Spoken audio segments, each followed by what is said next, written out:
Welcome to the Rock Your Comeback podcast. I'm Nichole Eaton, author of the books Rock Your Soul and Rock Your Comeback, as well as an intuitive therapist, and I'm here to remind you of your power. This podcast focuses on mindset and inviting the universe in to create a life that feels so good, so aligned, and so authentic. I hope you're ready.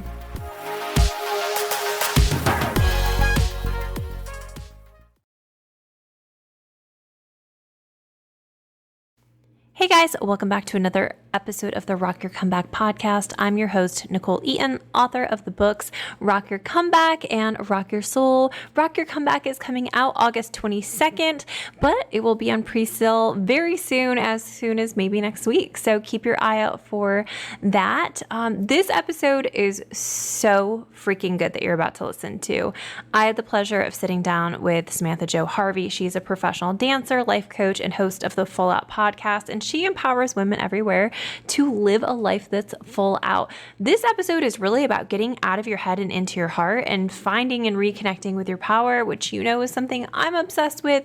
And Samantha drops the most actionable tools I've had in any episode to date. So let me know what you think. Make sure to shoot me a message, subscribe, screenshot and share, tag me in it, send to a friend who you think needs it. It all helps this podcast reach you, and it helps me come to you every single week with some new goodness. And also, if you haven't joined the Comeback Club, we just had our first live Q&A.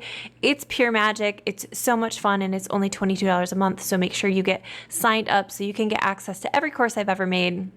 Live Q&As, brand new training once a month, and an incredible community alongside of journal prompts weekly. Every week we do a journal prompt to help you stay accountable to your goals and to your internal space. And again, just magic being created in there. So again, let me know what you think about this podcast episode. Make sure to follow me and Samantha Jo Harvey. I think you're going to love it. Welcome, Samantha Jo Harvey. I'm literally ecstatic to have you. I am so pumped. Thanks for having me here. I can't wait. I have to tell you that one of my friends referred me to your page and was like, oh, you have to follow her. She's amazing. And I did it. I'm like, we're like the same human. Like we just have like the same passion and interest about a lot of things. And I'm so stoked for this conversation because I think it's going to be just wildly empowering and so full of wisdom. So I'm excited. Oh my gosh. I'm so excited. You know what? I love Instagram for that reason. I know a lot of people give Instagram a bad rap, and it's, it can be toxic, it can be hard, it can be heavy, but I also think that it can create, internet besties. And yes. I feel like that happens all the time. So I love that we can use the internet for good. Yes. So I'm excited to have you. And one thing that I like to ask all my guests on Rock Your Comeback is, I want to know your definition of power. Like when you think of power and being in your power, what does that mean for you?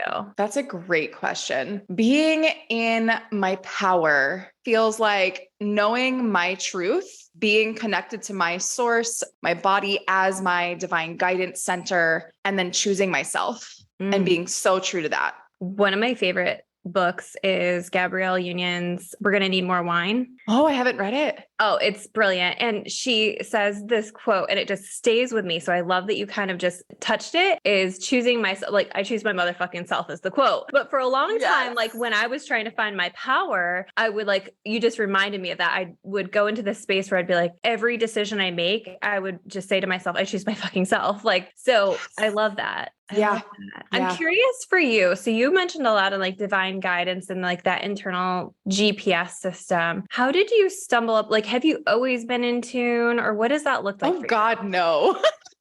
Same. I wish. No, it's okay. I actually don't wish my experiences away, but I have so many experiences where for the longest time I was not connected to myself. I grew up wanting to be a professional dancer. So I immediately was taught how to move my body, how to fit into these molds of what was good or what looked perfect. I was the child perfectionist, getting straight A's, class president, but on the weekends getting wasted and drunk because I was angry and upset and misunderstood, completely disconnected to my power. I found myself actually in a marriage that was not serving me, was not super healthy, and I had no boundaries. I didn't know how to use my voice, but on the outside I was smiling. So it was like this fake smile. I acted like everything was all together, but I was miserable. And I remember waking up 2 weeks before my 30th birthday. And you know how Brene Brown talks about the whisper? Like if you don't listen to the whisper, instead you get hit by the 2x4. I was hit by the 2x4. And I just knew this wasn't the life that I wanted to be living. This wasn't the type of relationship I should be in. I wasn't having the impact I wanted to have. And that set me on a path in personal development. I feel like that was really my first spiritual awakening, but it started as very much like personal development. And let me look at productivity. Let me look at mindset. Let me look at these external things that would help me try to figure my life out. And when I decided to walk away from that marriage and initiate a divorce, it was really my first step in owning myself and in choosing myself. And that was the first thing that really blew the lid off. So after that, I feel like I've been given so many opportunities to choose myself and put myself first and to own my voice, own my boundaries, own my desires, and to know that it was not only okay for me to own my desires and go after them, but in fact, every woman on the planet needed me to do that so I could be the permission, because I was constantly seeking permission. This is so good. And there's so much to like unpack here, because I actually was like taking notes, because I think that giving permission is a massive thing that we consider, because as kids, we ask for permission, and especially as like perfectionistic kids, we're looking to somebody else to tell us how to do it, what to do, where to do it. And like, and the crazy thing about perfectionistic kids is they get swept under the societal rug because they're doing all the right things. So when they're hurting, when they're having a hard time, when they're depressed, it looks good on paper. So why would we need to bother them? They're not disrupting class. They're not dropping their grades. And so a lot of people that I find come to me to work with are people who were perfectionists, were good kids, but are now kind of trapped in this life that they don't recognize as true to them. And I love that you were talking about like owning your desires. And I think it's hard when you are so used to falling in line to even hear your desires. Like, how did you begin the process of hearing what it is your soul really wanted? You know, it's interesting because I think back to being a kid, and I remember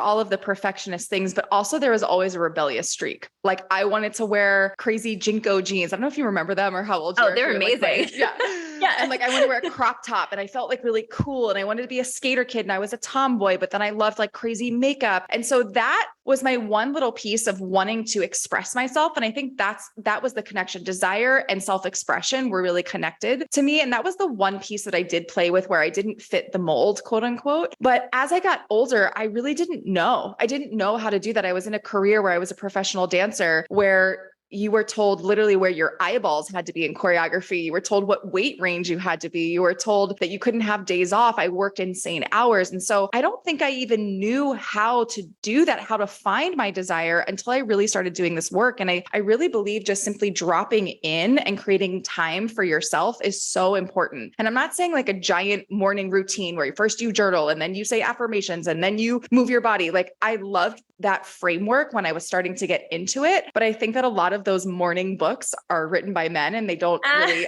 honor that women's hormones fluctuate, that our emotions fluctuate, that every day is not going to be the same. Men have that same 24-hour circadian rhythm with their hormones as well. So their testosterone's always the same in the morning. They always want sex in the morning. They're really good at workouts in the morning. But women, we flow so much with the seasons, with our own personal cycles, that being able to tap in and just create space. I literally had a client yesterday who's like, Sam, I think I'm in breakdown. What do I do? And I'm like, girl, you know what to do, but let me support you. And so what we had her do was simply light a candle and just like sit on the floor with her body and put one hand over her heart, one hand over her womb space, and just breathe and talk to her body. Like, body, what do you need? What am I asking for right now? And she then had the download of like, you know what? I need to journal. And then she journaled and she had the download of the next thing she got to do. And then the next thing she got to do. And she got her answers by actually slowing down the internal conversation of what I should be doing. So I always talk about the ego, the inner mean girl, the inner child. We give her a lot of different names, but that ego is going to go and go and go and go and make us,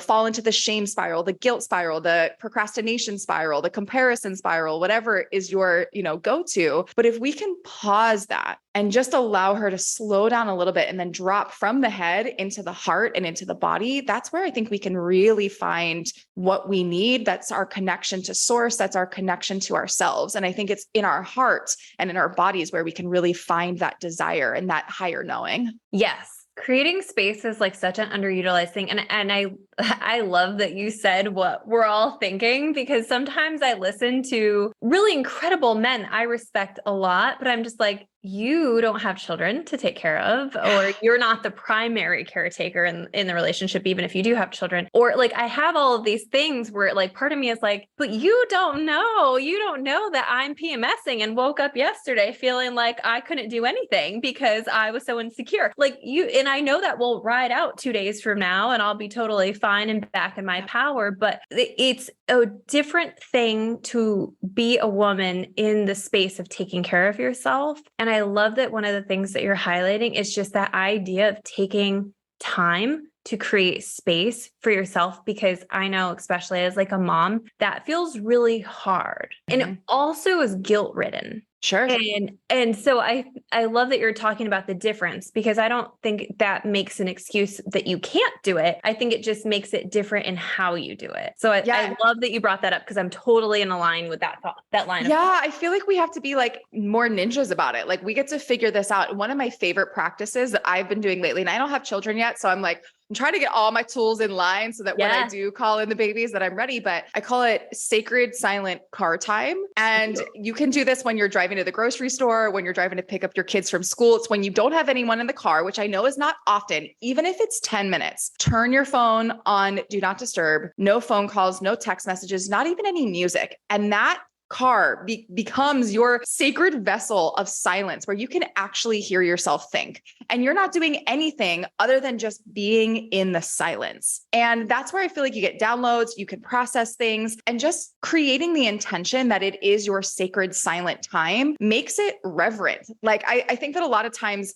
people think that we have to go to, the yoga studio, or we have to go do this retreat in order to find that sacred experience and to like create something within us. But really, we bring reverence to anything that we do. If we think about churches, synagogues, mosques, they're just buildings, but we create the reverence. So if we can create that reverence for this sacred building, let's do it in our cars and just say like, this is my sacred silent car time. And what I love about it is it allows the decompression. You're not being constantly inundated with noise and opinions and thoughts and all the things. So you can actually hear yourself think. It's so important, because I think we're in an age where people are not turning off their phones. And so even when they're taking time to themselves, they're still somehow connected either via music or whatever. And like, we like to think of music as a tool, and I like love a binaural beat. I love music, but there's also that importance of being present, not with just your life, but with yourself and your soul energy. I'm wondering if you could speak to, for somebody who is like not up on intuitive lingo, what a download is, looks like, and feels like. Yeah. Like, how will someone know that they're in a download moment? Oh, that's such a good question. So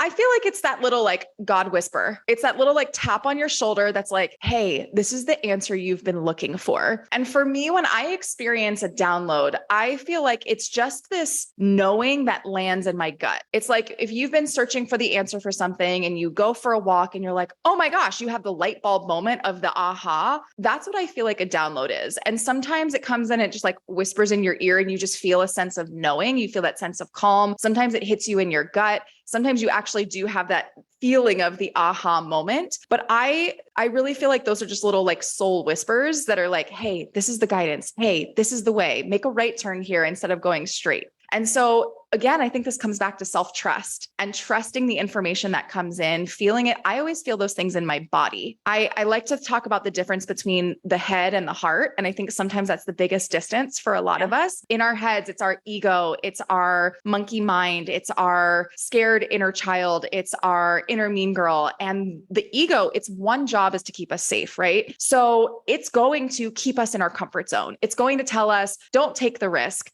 Don't say I love you. Don't start the business. Don't write the book. Don't do the thing that you really feel like you should do, because we want to keep you safe, because outside of the comfort zone is unknown, and unknown, according to the ego, equals not safe. And if we think back to ancient times, when we were not safe, we were kicked out of the tribe, we were left to be eaten by saber-toothed tigers. So the ego doesn't know that there's no saber-toothed tigers anymore. The ego is like, oh, Instagram, you're going to get, hated on by mean people on Instagram, or your sister-in-law is going to judge you for that picture, or whatever that is. So those are our saber-toothed tigers these days. So the ego's job is to keep us safe. And so the head is going to overthink. It's going to overanalyze. It's going to do these these things to keep us in the box and keep us in the comfort zone, even if the comfort zone is not comfortable. So what I encourage people to do is to drop down into the heart. And I feel like the heart and the body, literally the heart space and your body, have wisdom that the brain and the ego forget. And so when we can be in the heart space, when we can be connected to our soul's highest calling, I really believe that we're souls having a human experience. Like, we chose this meat sack, this body, to move through this lifetime. And even if you don't believe that, it's totally cool. Like, go with me for a second. So this soul knows what we're here to learn,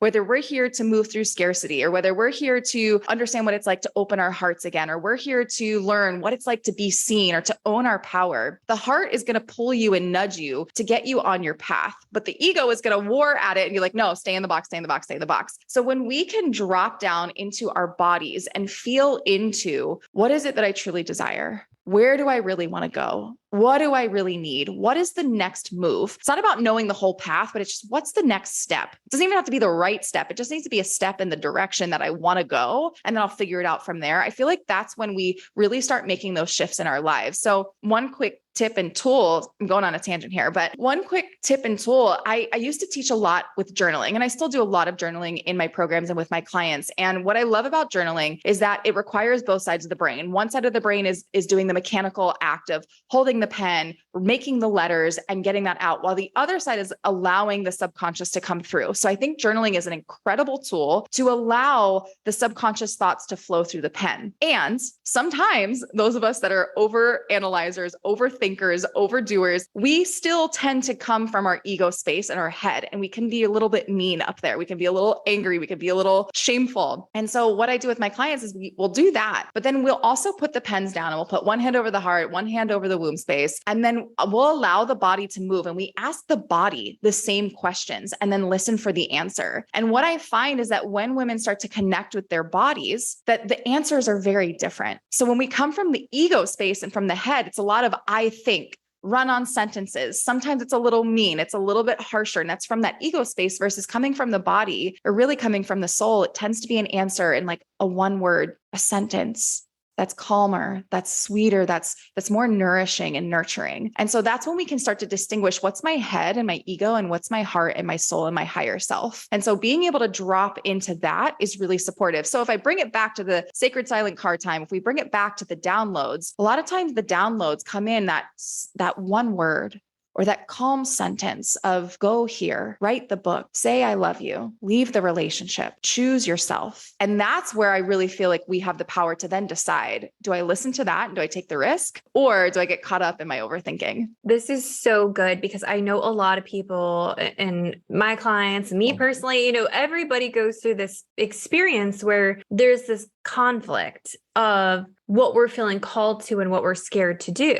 And I love the idea of just letting both have a voice. And honoring both having a voice, because I think a lot of times with, the positive psych movement or whatever, we have this shoving down that. And I'm big on, I don't know, I wouldn't say I'm big on like quote unquote shadow work, but I am big on getting it out of your body, the things that you're afraid of, like just writing it down, sitting with it, holding space for it, but then also coming back in. And just in terms of the sacred silent car time, like if you are a mom and you're hearing that and you're like, I don't have 5 seconds alone, I want you to consider when you drop your child off at daycare and you go back and sit in your car. When you go to pick them up and you go to sit in your car, after you put them to bed, if you want to take, 5 minutes, I bet they'll be okay for 5 minutes, and go sit in your car for 5 minutes. That's okay too. It's creating that space and time to sit with the conflict, sit with yourself, sit with no distraction, and allow your energy to settle in. Because the rate and the quickness at which you can feel more clear about your life, if you're willing to give permission to your truth, and if you're willing to sit with yourself, like the soul, for me, it has the answers. The ego has the ideas, and it has the fears, and it has the things that have happened and the experiences that came before and after, and potential experiences that could come, but it never has the answer for me. And until I drop back in that space of sitting with my body, I love that practice of just sitting with your body. That's when you're going to be able to get those downloads. That's where you're going to be able to hear your intuition. I have a hard time, because I know a lot of people like to think that intuition is special and psychics do it. And, and we have all of these ideas around what intuition actually is, it's just that inner voice. It's literally it. Like if we could just simplify it for a second, like it's beautiful and divine and amazing, but it's also just there and it's always there and it's always accessible. So I think this is really fucking good. I love it. It's really fucking good. And I know that one of the things is once we start to hear our soul speak, you talked about this and touched on it, self-trust. What are some ways that you would encourage people to develop or cultivate or practices that helped you feel like you could trust yourself to follow through on the desires rather than getting caught in the fear? Oh, that is such a good question. It was loaded. It was loaded. So take what you feel called to answer. Well, here's the thing. I think that we've been taught not to trust ourselves. We have been taught that we don't have the answers. And that's a societal thing. That's just how many of us grew up. We are taught that we need external things. We need the beauty product to make us more beautiful. We need the weight loss thing to make us fit this mold. We need the man in order to do whatever it is. Like that's what our society has taught us. It's taught us that we don't have the answers. It's taught us that our power is external, that our power comes in our dress size, in our weight, in our bank account, in our marital status, in all of these other things. So I first want to say that you've been taught not to trust yourself. So if you feel like you can't trust yourself or you don't know how to start, it's not your fault. Like it is not your fault. That's where I want to start. And then once you've realized, okay, I am ready. Like, Sam, I want to start trusting myself. How do I do this? I really feel like we start small, and we start small by honoring our bodies. Before we ask for anything, before we ask for self-trust, I feel like we get to start honoring the body and honoring our truth and our knowingness. So a lot of times we forget how powerful we are. We forget that women are the only ones that are able to birth consciousness through their bodies. Like that's how powerful you are, whether you choose to or not, it doesn't matter. You have that ability. And so when we remember how powerful we are and we start to tap into, wow, like look at what my body's done. Look at all of the years it's took me through. Look at like how my legs have walked me through this 36 years on earth. Look at how I've done XYZ in my life. And we start to build that muscle of looking for the good and looking for what we have accomplished. It starts to build this level of, oh, wow, like I'm actually kind of powerful. And I like to look at what are the accomplishments that you have done and what can you celebrate in yourself? Not necessarily, I use accomplishments lightly, not necessarily the things that you've done. Like if you were valedictorian, cool. If you graduated from college, like cool. But no, I want to look at the things that you are proud of within yourself. I'm really proud of myself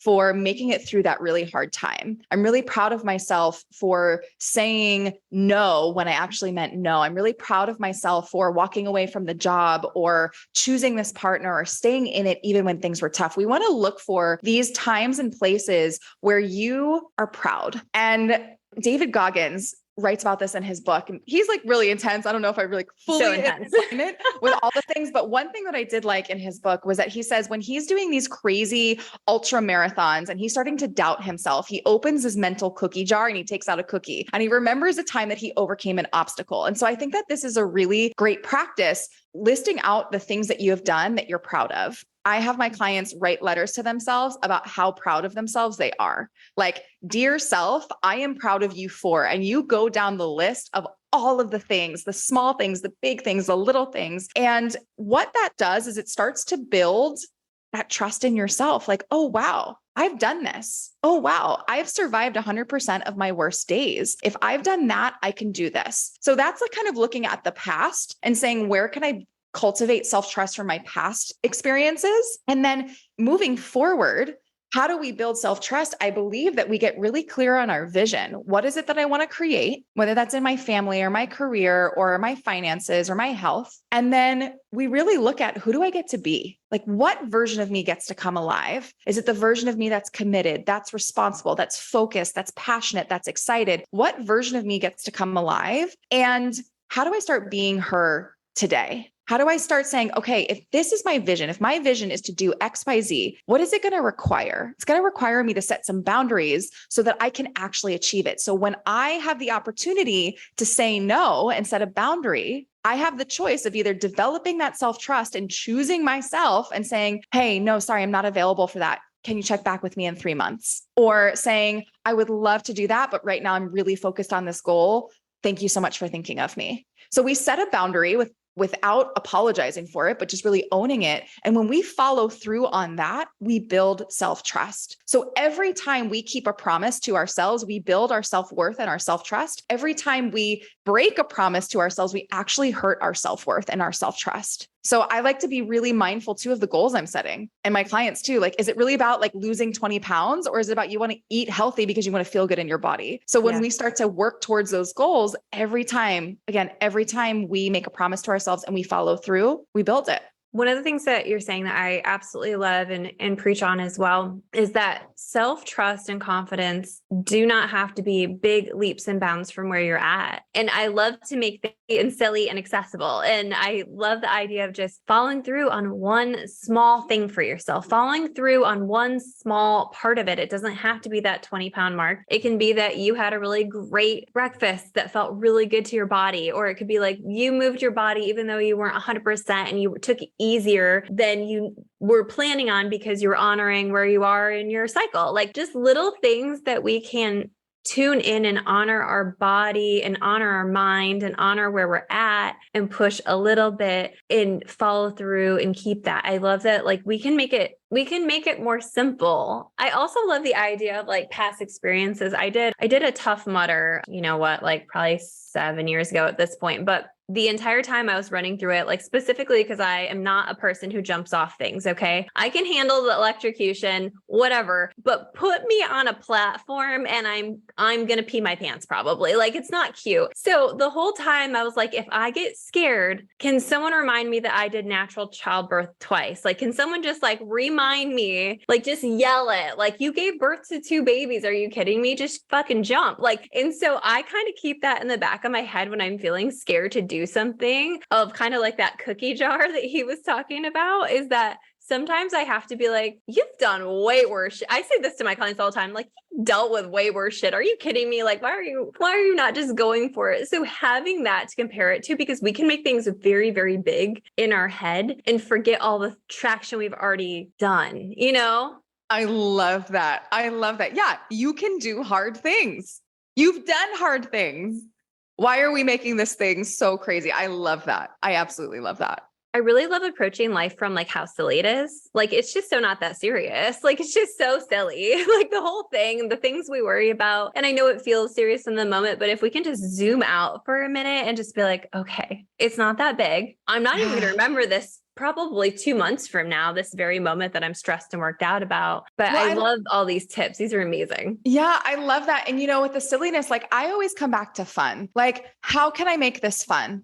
If this was fun, what would I be doing? If this was fun, how would it be different? How would I be showing up as? And I love asking a different question. When I always say, if you don't like the answer, ask a different question. So people are like, why is this happening to me? I'm like, okay, can we shift it to how is this happening for me? And then we can start to go, okay, this might be the silver lining, or this is might be what I'm learning. But I also like to ask all the time, okay, let it be easy. Let it be fun. How can I make this fun? And so we take ownership over it, but then we also bring some lightness to it. But if we circle back to that self-trust thing, this is another really easy thing to ask yourself. It's not asking you to have self-trust, but it's asking, if I trusted myself, what choice would I make? So I like to play with this with confidence too. It's not that you have to be confident, but if I was confident, how would I show up for this? If I love myself, what choice would I make? And I always use this example of the ice cream versus the salad. So I used to be a trainer. I was a trainer for a million years. So I do a lot of like fitness and nutrition metaphors. But when I think of, I have the choice to eat this ice cream sundae, or I have a choice to eat a salad. And I ask myself, which one should I do? Which one should I have? And I'm starting to go into some self beat up, and I'm starting to go into some guilt. I'm starting to go into some shame. And if I pause that and I say, okay, if I loved myself, what would I choose?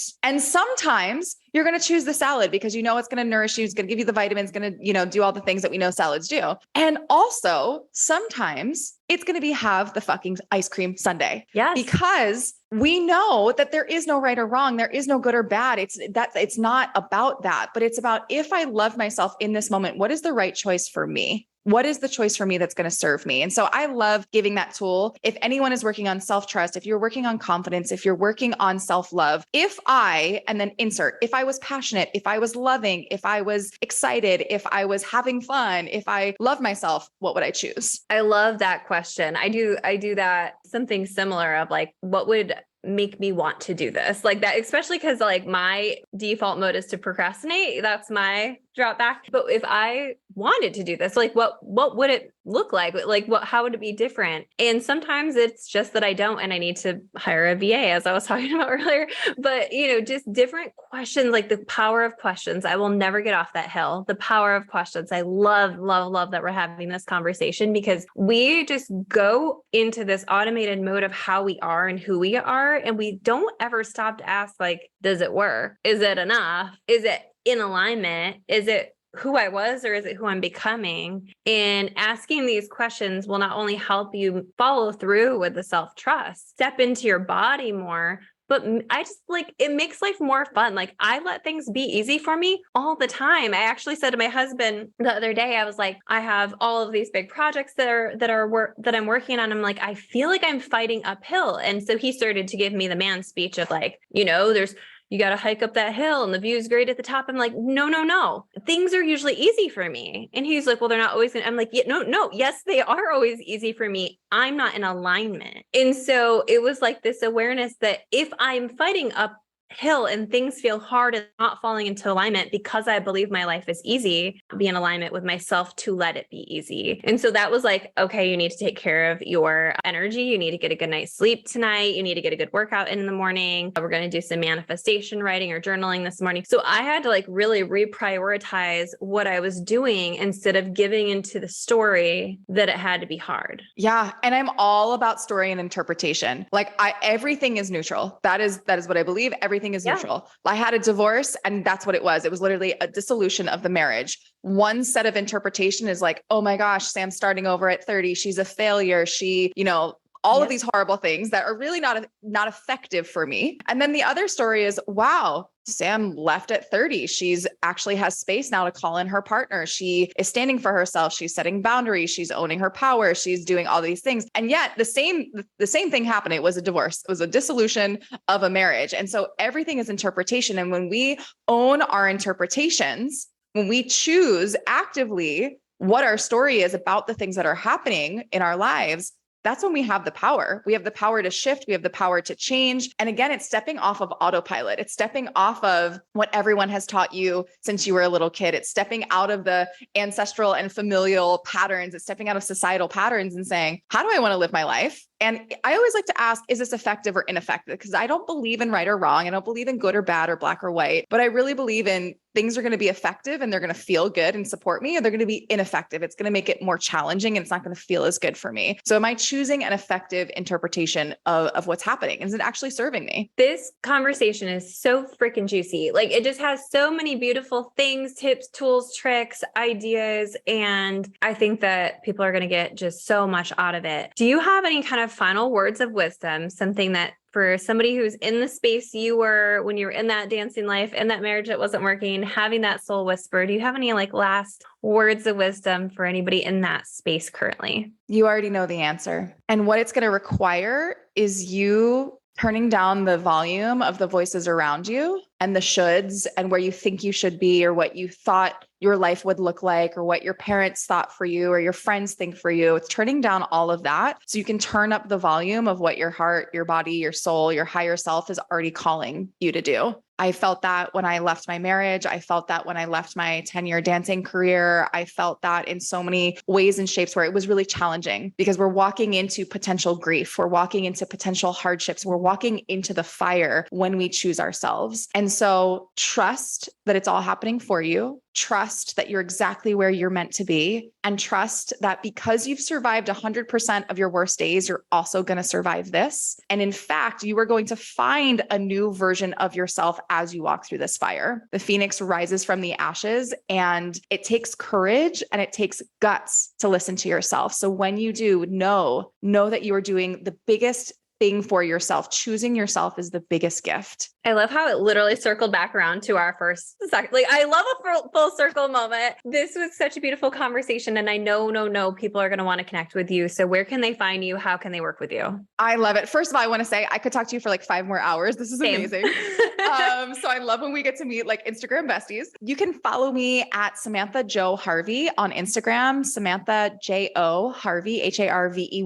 And I hang out on Instagram. Send me a DM, say podcast in the DM if you don't know what to say. And I love to chat. I love to hang out in the DMs over there. I always have some cool things happening, workshops, programs, one-on-ones, all the things. But if nothing else, let's just be Instagram buddies. Yes. And I'm again obsessed. I love this conversation. And I know that just the amount of wisdom that you have. And guys, I always like to remember or remind people listening that people that I connect with and the people that I find the most inspiring, they're in their comeback era. They're in that phase where they chose themselves. They're in that have never had a hard time or hard life or made a hard choice. And I think that's like, we're in this society in this time period where everything looks pretty and it's hard, to compare what's going on in your life to other people's. But this is such a beautiful reminder. And hopefully this podcast serves as a reminder that you can get through whatever moment you're up against. And man, it could be fucking incredible on the other side. So thank you again. And make sure you connect with Samantha. I will put all of the links in the bio to this podcast so you can make it easy peasy. And make sure to follow me, NicholeEaton.xo on Instagram. Bye. Thanks for having me. Bye. Make sure to keep an eye out for my latest book, Rock Your Comeback, The Down-to-Earth Guide to Reclaiming Your Power, out this summer. I'd love to connect with you. Make sure to follow me on Instagram or TikTok at NicholeEaton.xo. Thanks for listening to the Rock Your Comeback podcast. I hope you're feeling inspired, motivated, and ready to take on the world. Now go step back into your power. The world's been waiting for you.